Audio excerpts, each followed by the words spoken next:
Hi everyone, I'm Chyill and welcome back to another Battlerite video. Today we'll be talking about the patch 0.12.1.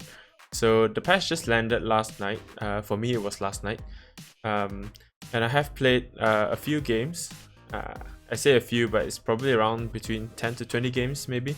Mostly Jumong and Raygun because those two were like the champions with like the biggest changes in this patch. And so I just wanted to share some of my thoughts on the changes that came with this patch, including the new map, as you can see from here, the Dragon Garden Night version. And so yeah, let's just get straight into it. So as you can tell straight from here, there's the new map, the Dragon Garden Night. And I actually very much prefer the night version compared to the day version, because if you can see from here, the night version actually has like a bit more walls and just a lot more stuff going on in the middle, and it is actually quite interesting because like the layout of the map is such that the teams will sort of engage diagonally instead of like horizontally, so it sort of took a bit of like getting used to for me, because you know it's usually you try to aim towards the right and stuff, but now you sort of have to bend your mind a little bit and aim up a little bit. Of course, once you get heated up in battle and stuff, you don't really feel the difference, but it's just the initial bit when when you ride into the center and you try to aim your long range pokes and stuff like that, it just feels a bit awkward. But I think I quite like the map because of the extra walls, of course, and yeah, like you can tell like the energy ops are actually further out, and so there's a bit of how would I say, just little skirmishes and all that in like these little cramper corners of like the map, which I quite like actually. So it is a smaller, I mean the overall size is the same, but like the center part of it is smaller, so it makes it a little bit more tight for 3 versus 3, but I think it is still okay. I've played a few rounds of 3 versus 3 on the map and I think it's still adequately sized. So yeah, I really like the night map, and also of course the floor is not as bright because it's nighttime, and so you can see like all the skill shots and all the AoE effects a lot clearer, so that's very good for me. Moving on, there's Raygun graphical update. So Raygun's got a new 3D model. I'm not sure why they decide to update his model. I thought his model was okay, and he is one of the, I mean, he is the newest champion to be released in the past few months, and so quickly he got a new graphical update. But I guess it is like, the whole patch and everything are like all Chinese themed and stuff like that, so I guess they sort of wanted to give him the graphical update first. I mean, eventually they're gonna update all the champions before they actually release the game free to play, so I guess it's okay. I mean, it's just a matter of which one comes first, right? But yeah, I think he looks mostly the same. His face is the one that changed the most. Personally, I prefer the old model, but I mean, what can I say? I guess it does look a little bit more like HD and stuff, a little bit more detail, a bit like shadows and stuff, so I guess that's alright.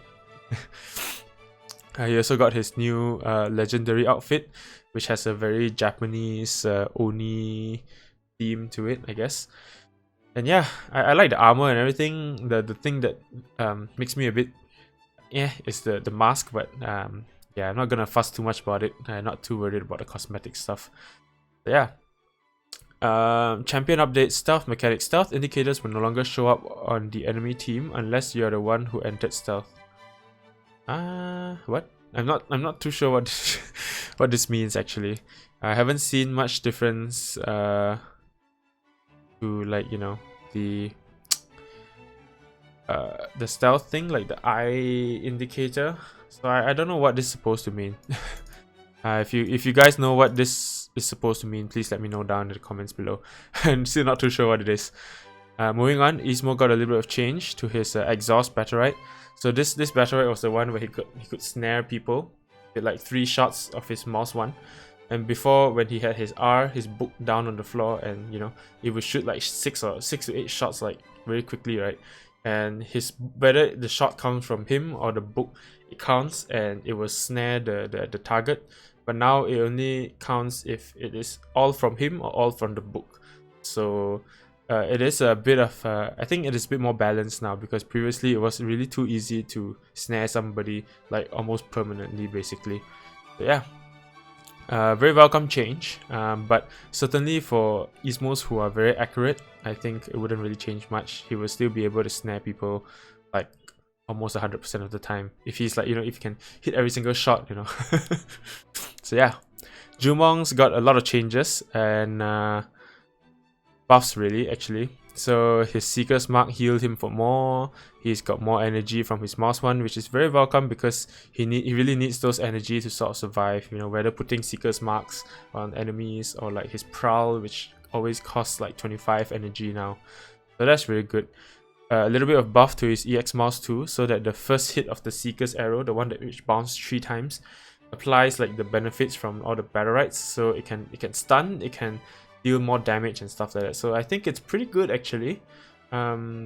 If you take the Battlerite, which deals a mini stun from the mouse 2, and also the one where it heals more from when you like detonate a Seeker's Mark, it's actually pretty good because the EX mouse 2 has quite a fast channeling time, and so it really deals quite a lot of damage. And if they don't have any counters or anything to like get out of there or something, or like any escapes, it is like I think at least 30-40 damage just like that. So yeah, very strong. Black Arrow now consumes Seeker's Mark, which is fantastic because before that it was so hard for him to proc like all the Seeker's Marks that he puts on enemies. So having it detonate from Black Arrow is very good, and he can also now collect pickups during the dash, which is very good as well because now he can sort of back off and heal at the same time, which is good. So just in general, there's lots of buffs for Jumong. Rain of Arrows now can be cast while moving. Of course, they nerf a little bit of the energy gain and the snare factor because of this, but in general, I think this is a very welcome change. Before this, it was very clunky to cast his Q because like he sort of had to stop and cast his Q, and so yeah, it was. And now it's a lot better to use. It's a lot smoother, I feel. They fixed the trap activating because of targets that can't be hit. So before this, like Freya or whoever that just jump across the trap, it will just detonate the trap, but the trap doesn't really trigger, like it just disappears. So this is sort of a fix. I think before that is actually supposed to just be a bug, maybe. I'm not sure if it's intended, but this is good. So at least there's more chances for the trap to actually trap somebody. And there's a bit of a buff to his ultimate as well, so his minimum damage is now increased to 45.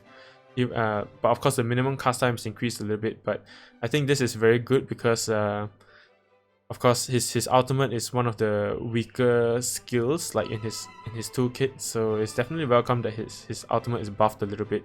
It is like fairly hard to hit with it because most people will just sort of jump away and stuff like that.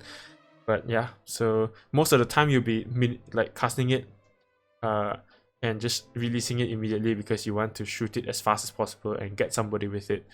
So this is good, I think. 45 damage is quite fair, so yeah, I think it's alright.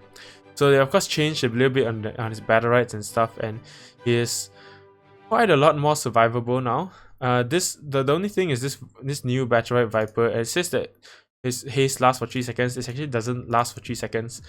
People have It is very obvious that it doesn't last for 3 seconds. I'm not sure if it's a bug or like they didn't implement it correctly, but I hope it gets fixed because this will make his survivability like that much better at the early game at least. But for now, I actually still quite like Perfect Shot, which is the stun on the mouse 2 because it synergizes quite well with the EX mouse 2, the Seeker's Arrow.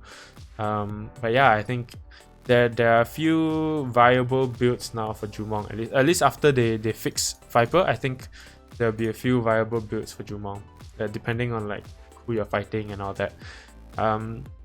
Seeing as like they put Jumong in like a much better spot now, I think most likely when they do change him in the next patch or something, it will just be a bit of a numbers tweaking. Right now he seems just a little bit stronger than average is what I feel after playing with him a few games. And so yeah, they may change a few like numbers here and there, but yeah, I'll go into more detail in like what I think about all his abilities and all that in the updated Jumong guide that I'll be making soon. So the last guide that I made was Rook's, and then the next guide that will be coming out next Friday will be Freya's, and After Freya, it's supposed to be Pestilus, I believe. But because now that Jumong has been buffed again and sort of, I think he's sort of in a stable spot, kind of. So I think after Freya's one, I'll do Jumong, like the updated one, and then only Pestilus. So just to let you guys know. Yeah. So that was Jumong. Now we have Pestilus. Pestilus just got some nerfs here and there to some of his Battlerites. I will go into more detail in them in the Pestilus guide, I guess, because I haven't really played much Pestilus to know really what are all this. So yeah. So skip Pestilus. Now to Raygun. He's got a few minor buffs. His space bar's cooldown has been reduced by 1 second. His parry cooldown has been reduced by 1 second, but it can now be dispelled. So stuff like Lucy's Q and all this can dispel his Q, which is okay. I don't think that many heroes or champions have dispels, so that's fine. And I think this is quite fair. Like, Raygun can sometimes be quite easily kited, so having his spacebar cooldown reduced is quite a good thing, I think. His parry is also one of his ways of staying alive. For this, he had his stun and all that, right? So he could disable. He was very much, a lot more offensive. But at least now with the buff to his Q and his space, he gets a bit more. He can be a bit more offensive, and he can also be a bit more defensive as well. So I think that's okay. It's quite fair, I think, because losing the stun was quite a big deal for Raygun. So I think this should put him in quite a good spot. Moving on, his Dragon Palm now inflicts a 1 second fading snare on hit. So I think this is quite nice. It's not a stun, but it's a snare, which it really is quite good. It's almost mostly just a buff to his third round battle, right? Because now you can, when you snare somebody, you can more easily like R them again, use R on them again. So yeah, I think this is good because at least now, even if you just knock somebody, even if you don't knock them into the wall, you snare them a little bit. So that helps with him chasing up to them again, because you sort of knock people away and then you can't hit them anymore. But at least now you snare them and you can get closer to them and knock them a few more times with your mouse one or something. I think that's quite good. And then I think this is just some general updates and fixes. So yeah, it's a pretty small patch because it is a 12.1, so it's just sort of a small patch, some balance changes here and there, and of course the new map. So yeah, that's about it for my thoughts on this patch. Overall, I am quite liking the Jumong changes. I'm quite liking the Raygun changes. Of course, Jumong seems a little bit overtuned, maybe. They may bring him down a little bit in the next patch, I think, but probably not many major changes anymore. So yeah, look forward to the Jumong guide. Look forward to my Freya guide, which will come even sooner than that. And yeah, thank you guys for watching. I hope you guys enjoyed this quick little video. And until next time, have a nice day, keep gaming, stay chill, and I'll see you guys in the next one, okay? Bye bye.